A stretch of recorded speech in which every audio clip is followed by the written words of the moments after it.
him up. You get a good size safety. He's 6 foot and a quarter, 219 pounds. He's got great speed. He's just about as fast as Prince. He's got great coverage ability, and he's a great overall athlete. He's also able to fill in for, like, say, a return man, whereas I think Amukamara not so much good on the returning aspect of it. He doesn't exactly have the hands that Peterson has. So Peterson falls to 7th for me, and San Francisco picks him up, the quarterback out of LSU. Now, Tennessee's up next at number 8, and Nick, Tennessee has some interesting choices to make at the 8th position, don't they? They have... I guess. Obviously! Yes, that's exactly right, Jason. I know exactly what you're talking about. I was going to go into that, but thank you. They have some interesting choices they need to make. They can go quarterback if they really wanted to, but I don't see them doing that. They can go offensive line and maybe improve the pass defense.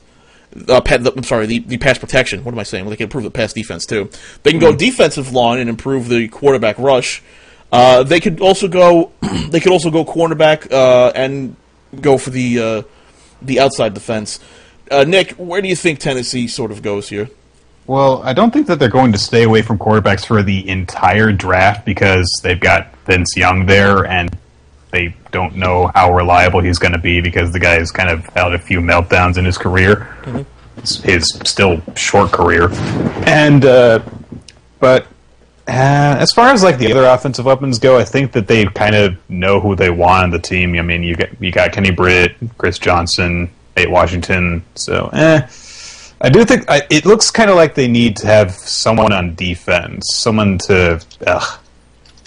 How are the Titans really this high in the draft this year? Yeah, they finished 6 and 10. Wow. To be fair, though, a lot of teams finished 6 and 10, so they kind of I think they won out.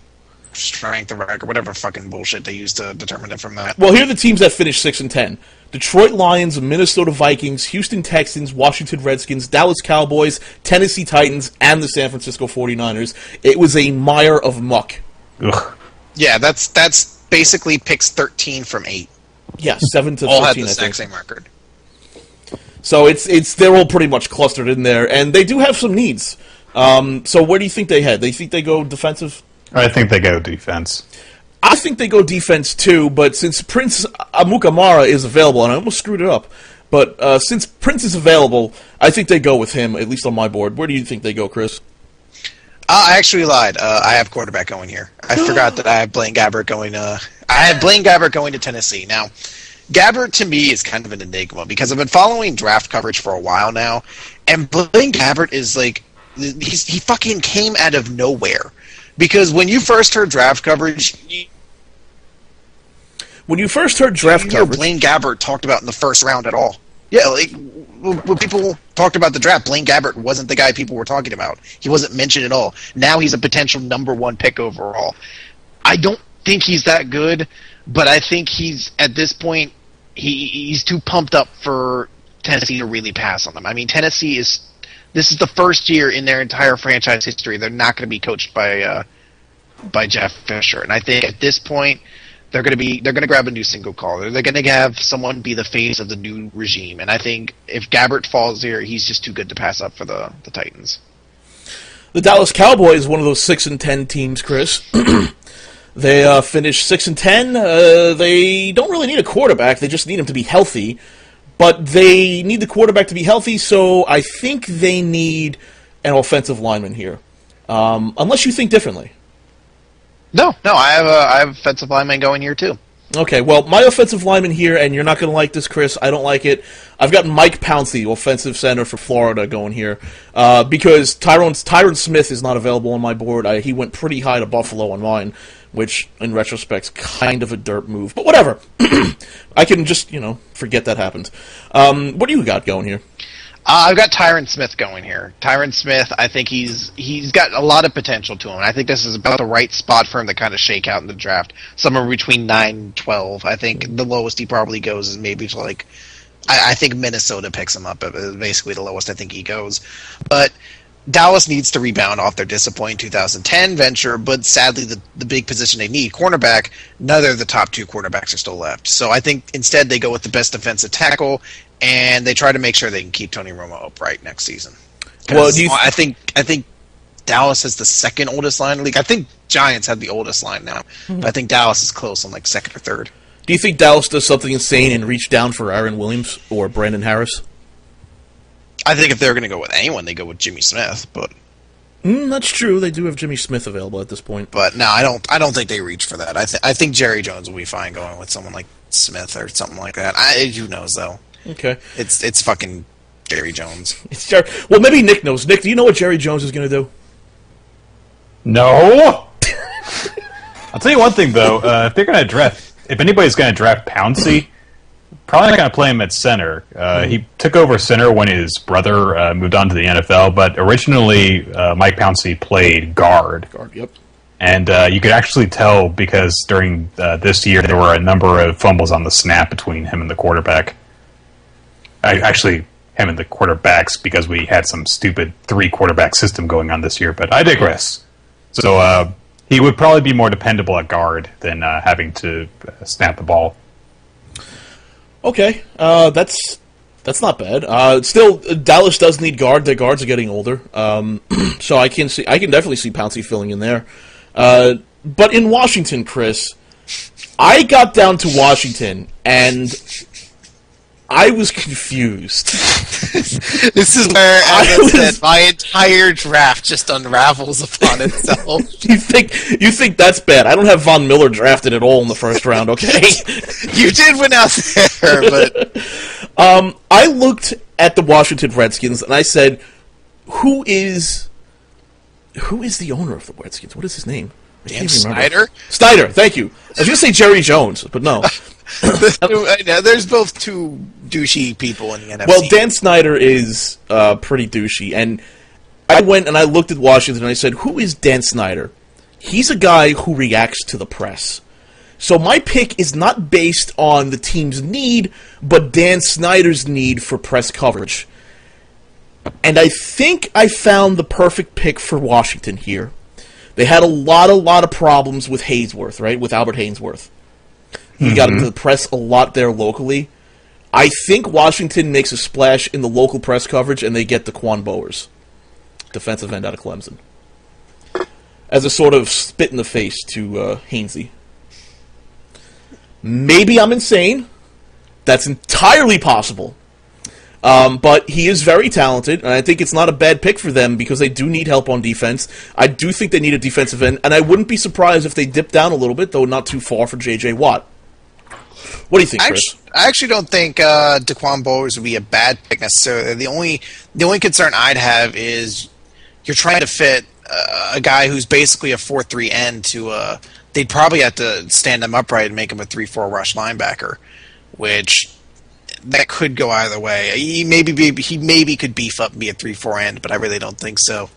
But it's not a bad pick. There's a lot of guys like that. Robert Quinn is a guy I've seen drafted here, and it's actually the guy I had penciled in here until I eventually talked myself out of it. I talked myself out of Robert Quinn because the NCAA suspension, he didn't wow at the combine. Bringing him in, shifting him from a 4-3 end to a 3-4 linebacker, I was worried on that. And I just couldn't do it. I couldn't convince myself to pick him. So I started looking at their other needs, and I can't find fucking anybody for this pick. Both the quarterbacks are gone in my draft. Both the wide receivers are gone. Cornerback's gone. Best offensive tackle gone. So here's where I just reached the fuck out of my draft, and I picked up Phil Taylor, nose tackle. What? Wow.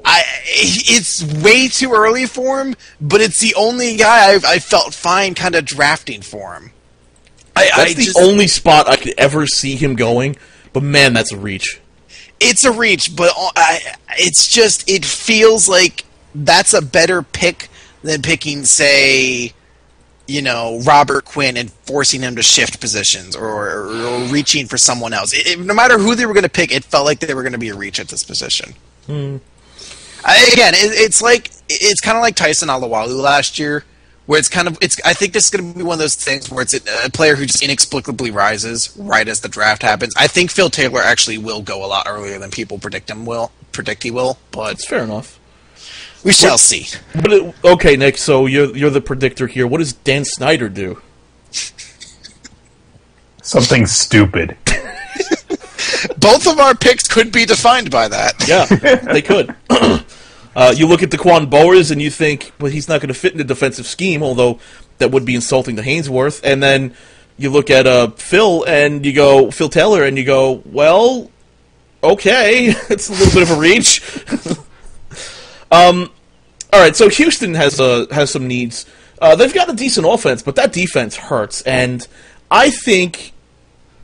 I want to hear what you think, Chris. I think they have defensive needs. Most notably, I think they have linebacker issues. Well, the big thing you have to remember is that this is the year Wade Phillips coming in. They're shifting from a 4-3 to a 3-4. Mm-hmm. So there's going to be a lot of changes. I'm not really sure what Mario Williams is doing. I think they're staying him up, making him a rush linebacker, which that could be a risky move. They might actually have him bulk up, make him an end, and I think that'd be a bit of a waste of his talents. I'm not sure what they're doing on that. So the pick I have is I actually have Robert Quinn going here. You're kidding me. You've got Robert Quinn, too.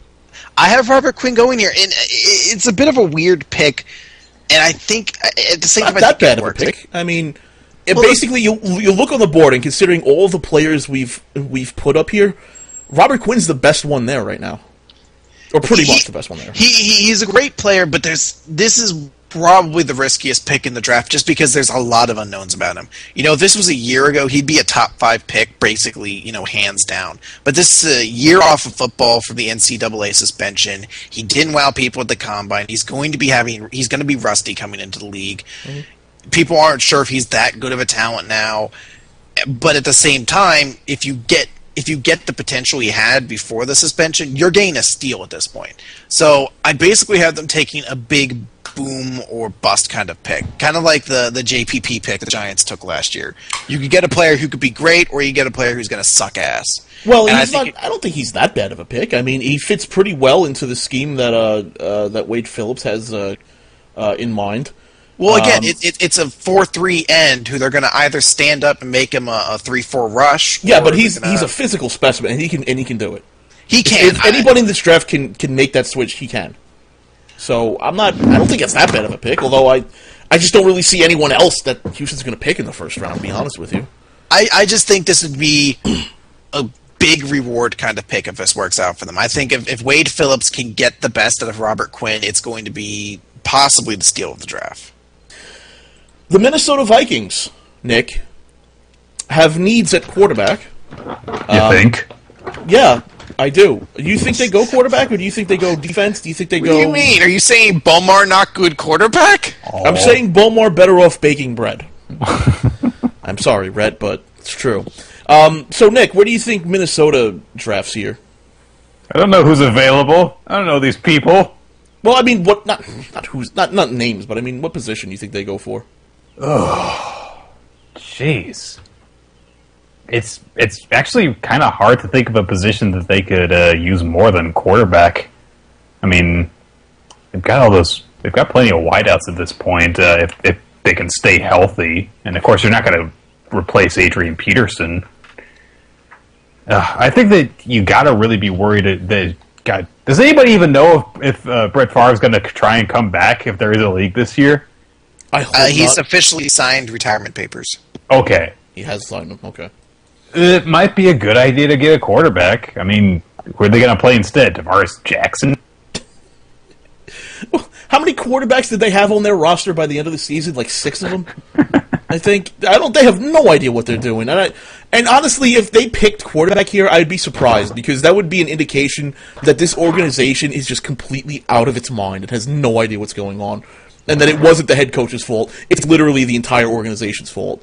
I actually have here going at the 12th spot to Minnesota. I have Nick Fairley, defensive tackle here, going to Minnesota. I figure why not? They need some help on the defense. He's the best one I have on the board, so go to Minnesota. What do you think, Chris? It looks like they've got It looks like they've got like 4 backups on their roster in terms of quarterbacks. They got Bomar, Joe Webb, Tavares Jackson, and Patrick Ramsey. Well, here's the thing. First and foremost, Brett Favre's retired. The second is that Tavares Jackson is going to be leaving through free agency. He's not going to be returning to Minnesota next year. Also, Patrick Ramsey was kind of a stopgap guy they picked up